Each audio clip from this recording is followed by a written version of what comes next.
Jin, I'm very glad that, people are speaking about this issue again and my first impulse was to say, they hadn't been tried in a court of law. If they had, in fact, murdered these 16 people, that's sort of a separate case to their capture and repatriation. Like they're sort of different issues that are being blended together. And I was surprised that the Moon administration, Moon Jae-in, who has a background in human rights law, who is very familiar with the Constitution of South Korea, would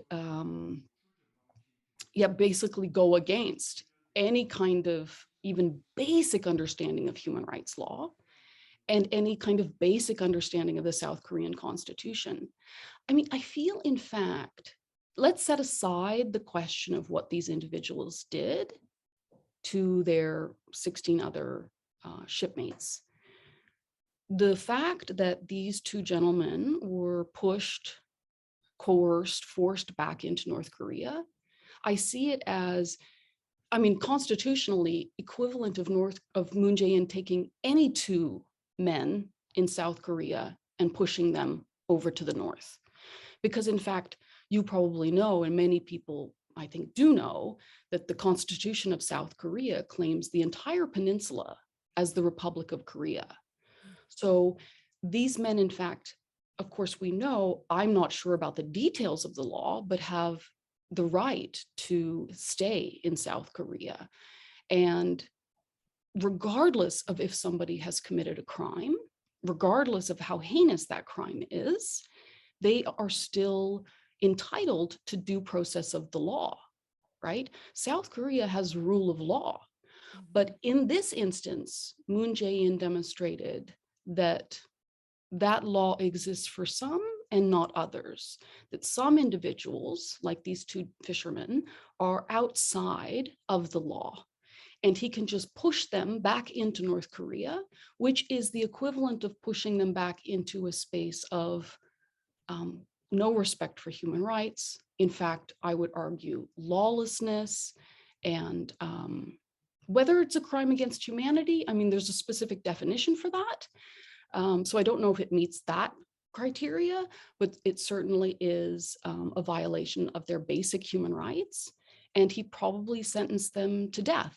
And Moon Jae-in also, I guess you could say, co-opted members of his government and police forces and military to push these gentlemen over. I can imagine maybe some people at Panmunjom weren't completely in agreement with that, but had to go along with it.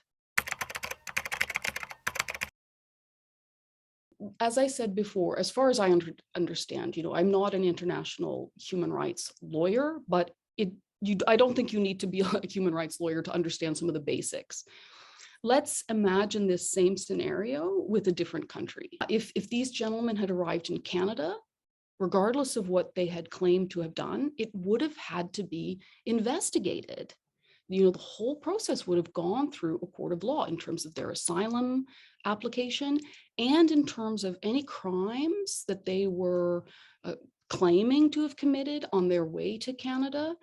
North Korea has no respect for humanity. It has no respect for the human community. And they had escaped that, and they were asking for help. And Moon Jae-in refused them. Regardless of what an individual has done, if we are going to, respect the rule of law and human rights, they still have to be processed through the legal system. Everybody has the right to representation. So everybody has the right to a fair trial, in a democracy, which South Korea claims to be. So I definitely think an investigation into this is worthwhile. I definitely think Moon Jae-in should be held to account.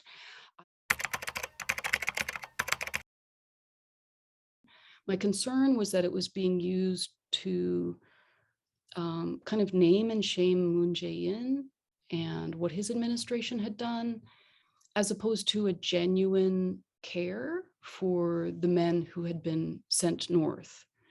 It wasn't clear to me which was the greater concern.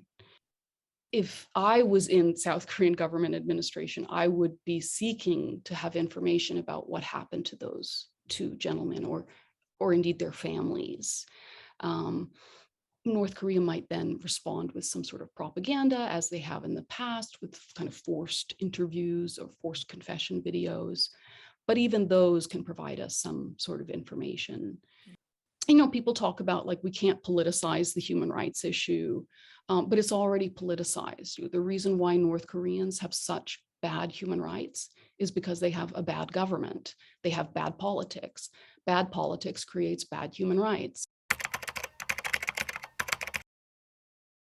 Well, as you know, North Korea is a sort of multi-faceted, tricky problem when it comes to human rights.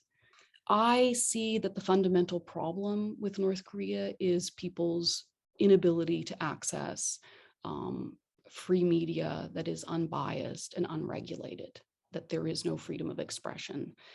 This is one of the key things that has to change. And whether we're engaging with North Korea or doing strategic engagement or trying to isolate the country, whatever the case is, I think that activists, humanitarian workers, scholars, journalists need to rally around the issue of getting North Koreans the ability to access information for themselves.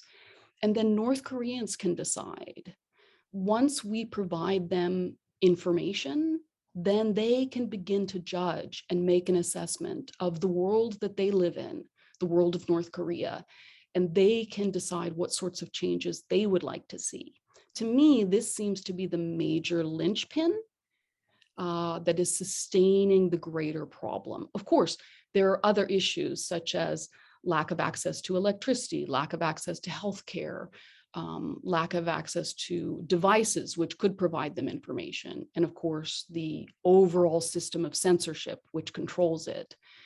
But we've seen information leaking into North Korea bit by bit. But to me, that seems to be the biggest one.